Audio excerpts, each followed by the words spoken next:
warahmatullahi wabarakatuh. Perkenalkan kami dari kelompok 3 yang beranggotakan Saya Amanda Kamila dari presensi 2. saya Meviana Chelsea Kari Azra dari presensi 18. Saya Resti Wulandari dari presensi 25. Ingin membacakan hasil kerja kelompok kami yang berjudul Bidang Ekonomi Pengangguran. Yang pertama adalah SWOT. Yang pertama, S itu tuh strength, keterampilan yang dimiliki. W itu weakness, kehilangan pendapatan. O itu opportunities, itu peluang membuka bisnis. Dan T, thirst, ketergantungan terhadap orang lain. Yang kedua ada aspek, yaitu di mana aspek-aspek yang perlu diperhatikan saat pelaksanaan aksi. Yang pertama yaitu penggunaan media sosial. Yang kedua, menciptakan lapangan kerja. Yang ketiga, membuat pelatihan keterampilan. Yang keempat, kepemimpinan di lapangan. Yang kelima atau yang terakhir, informasi pasar kerja.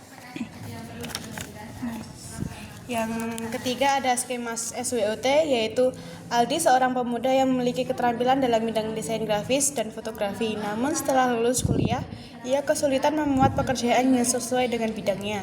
Ia menjadi pengangguran dan kehilangan pendapatan yang stabil. Awalnya Aldi merasa frustasi dan tergantung pada orang tuanya untuk memenuhi kebutuhan sehari-hari. Namun ia tidak ingin terus-menerus bergantung pada orang lain. Ia memutuskan untuk memanfaatkan keterampilan untuk membuka bisnis sendiri. Aldi memulai menawarkan jasa desain grafis dan fotografi kepada klien-klien lokal. Ia mempromosikan dirinya melalui media sosial dan jaringan profesional. Dengan kerja keras dan dedikasi bisnis, Aldi mulai berkembang. Aldi berhasil mendapatkan klien-klien yang puas dengan pekerjaannya. Ia dapat meningkatkan pendapatannya dan menjadi mandiri. Ia tidak lagi bergantung pada orang lain dan dapat memenuhi kebutuhan dirinya sendiri. Dengan keterampilan yang dimiliki dan kemampuan untuk berusaha, Aldi berhasil mengubah pengangguran menjadi peluang untuk membangun bisnis yang sukses. Ia merasa bangga dengan dirinya sendiri dan percaya diri untuk menghadapi tantangan di masa depan. Selanjutnya ada gambaran umum, yaitu bertujuan untuk memahami penyebab, dampak, dan solusi dari tidak terserapnya tenaga kerja dalam pasar kerja.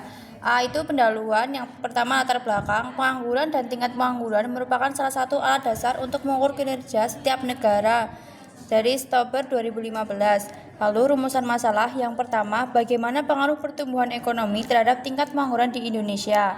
Tujuan penelitian yang pertama untuk mengetahui pengaruh pertumbangan ekonomi terhadap tingkat pengangguran di Indonesia. 2. Untuk mengetahui pengaruh pertumbuhan peningkatan kerja terhadap pengangguran terbuka di Indonesia, baik dalam jangka pendek maupun jangka panjang.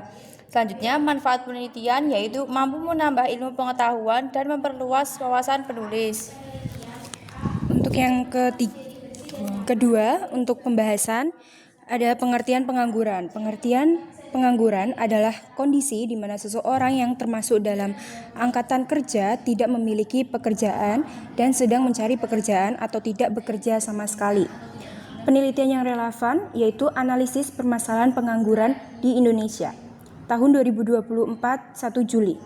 Ringkasannya yaitu pengangguran di Indonesia disebabkan oleh ketimpangan antara penawaran dan permintaan tenaga kerja, kebijakan pemerintahan yang kurang pro rakyat, pembangunan sektor ekonomi yang tidak realistis, dan pertumbuhan jumlah penduduk yang terus meningkat.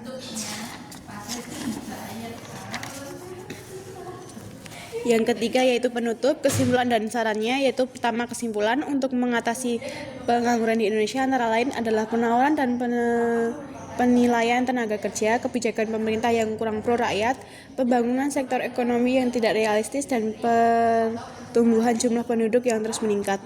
Sarannya yaitu pemerintah diharapkan dapat meningkatkan kualitas sumber daya manusia melalui pendidikan dan pelatihan serta memperluas lapangan pekerjaan yang dapat menyampaikan lowongan kerja secara merata agar meningkatnya kerja dan dapat mengetahui informasi tentang lowongan. Untuk masyarakat, peningkatan kesadaran dan partisipasi dalam pendidikan dan pelatihan keterampilan serta mengembangkan jiwa kewirausahaan dan kemampuan adaptasi dalam menghadapi perubahan pasar kerja. Untuk penulis atau peneliti, yaitu melakukan penelitian dan mengembangkan untuk meningkatkan pemahaman tentang pengangguran dan solusi yang efektif. Sekian dari kelompok 3, kurang lebihnya mohon maaf. Assalamualaikum warahmatullahi wabarakatuh.